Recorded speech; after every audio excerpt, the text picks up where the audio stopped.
আর কয়েকদিন পরেই আসতে চলেছে জামাই ষষ্ঠী। কবে পড়েছে এই বছরের জামাই ষষ্ঠী বা অরণ্য ষষ্ঠী? আজকের এই পর্বে থাকবে জামাই ষষ্ঠী বা অরণ্য ষষ্ঠী সম্পর্কে যাবতীয় তথ্য। নমস্কার বন্ধুরা, ইন্ডিয়ান ব্লগার নন্দিনীর আরও একটি পর্বে সকলকে স্বাগত। আশা করি আপনারা সবাই ভালো আছেন, সুস্থ আছেন। মা ষষ্ঠী দেবীর অশেষ কৃপা পেতে কমেন্ট বক্সে অবশ্যই লিখুন জয় মা ষষ্ঠী দেবীর জয়। আজকের এই পর্ব থেকে জানবো এই বছর অর্থাৎ 2026 সালে বাংলা 1433 বঙ্গাব্দে জামাই ষষ্ঠী কবে পালিত হবে। জেনে নেব ষষ্ঠী তিথি কতক্ষণ থাকছে, ষষ্ঠী পূজার উপকরণ, নিয়ম এবং মন্ত্র জানবো। এছাড়াও জানবো এই বছর অর্থাৎ 2026 সালে বাংলা 1433 বঙ্গাব্দে জামাই ষষ্ঠীর দিন জামাইকে আশীর্বাদ করার সব থেকে শুভ সময় কখন থাকতে চলেছে। এই সব কিছুই জেনে নেব আজকের এই পর্বে। মূল পর্বে যাব তার আগে ইন্ডিয়ান ব্লগার নন্দিনী চ্যানেলটিকে সাবস্ক্রাইব করে পাশে থাকা বেল আইকনটি প্রেস করার অনুরোধ রইল, যাতে সকল ভিডিও নোটিফিকেশন আপনারা খুব সহজেই পেয়ে যান। বিভিন্ন পূজা পাঠের পঞ্জিকা অনুসারে আপডেট পেতে অবশ্যই এই চ্যানেলটি সাবস্ক্রাইব করে নেবেন। চলুন শুরু করা যাক আজকের পর্ব। বাঙালির 12 মাসে 13 পার্বণ, আর তার মধ্যেই অন্যতম পার্বণ হলো জামাই ষষ্ঠী। এমন দিনে শাশুড়ি মায়েরা আলাদা করে উপবাস পালন করে পুত্রসম জামাইকে নিয়ে আলাদা করে উৎসব পালন করেন।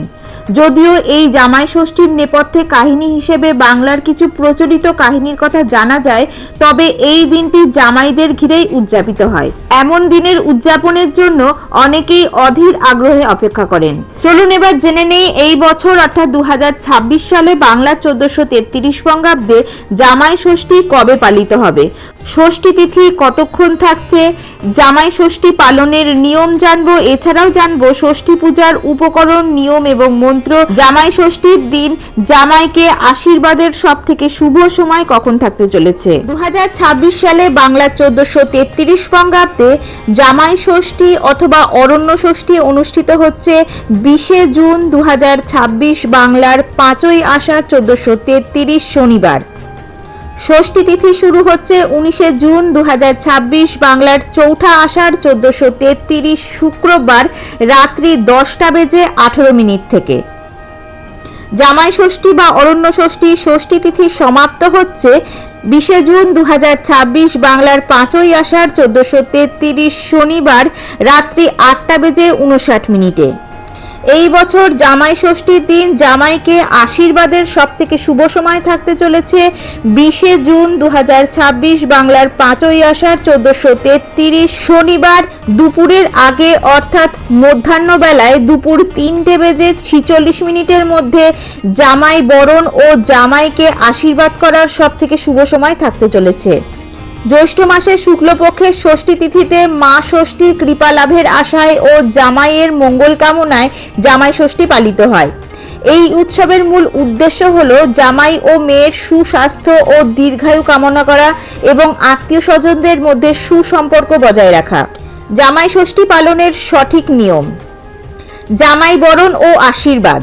উপকরণ: একটি থালায় জোড়া আম, 5টি গোটা ফল, ধান, দূর্বা, দই, হলুদ সুতো এবং তালপাতার পাখা। নিয়ম: শাশুড়ি মা জামাইকে কপালে দই ও চন্দনের ফোঁটা দিয়ে হাতে হলুদ মাখানো সুতো বেঁধে দেন। এরপর ধান দুব্বা মাথায় দিয়ে আশীর্বাদ করেন। আশীর্বাদ করার সময় শাশুড়ি তালপাতার পাখা দিয়ে জামাইকে বাতাস করেন এবং 60-60-60 ষষ্ঠী দেবীর আশীর্বাদ হিসেবে বলেন। উপবাস ও পুজো। জামাই ষষ্ঠীর দিন বাড়ির মেয়েরা যাদের সন্তান রয়েছে মা ষষ্ঠীর উদ্দেশ্যে উপবাস বা ব্রত পালন করেন। ষষ্ঠী দেবীর পূজায় হলুদ সুতো, মা ষষ্ঠীর ঘট ব্যবহার করা হয়। পূজার উপকরণ: ঘট, আম্রপল্লব, সিন্দুর, ধূপ, প্রদীপ, ধান, দূর্বা, বিজোড় সংখ্যায় 5, 7 বা 9 রকমের বিভিন্ন মরশুমি ফল যেমন আম, জাম, কাঁঠাল, লিচু, কলা ইত্যাদি।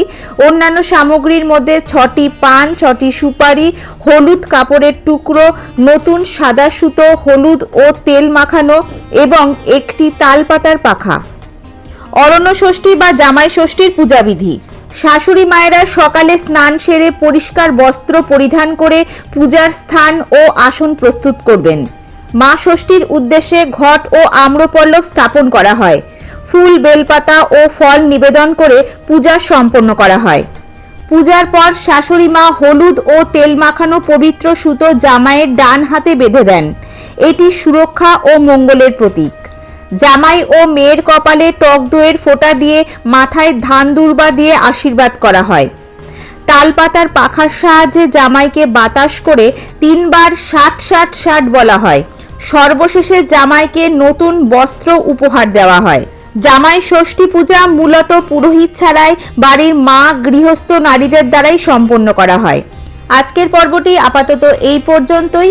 এই পর্বটি যদি আপনাদের হেল্পফুল বলে মনে হয় তাহলে অবশ্যই একটা লাইক করে দেবেন এবং নিজেদের ফ্রেন্ডস ফ্যামিলির সাথে শেয়ার করার অনুরোধ রইল।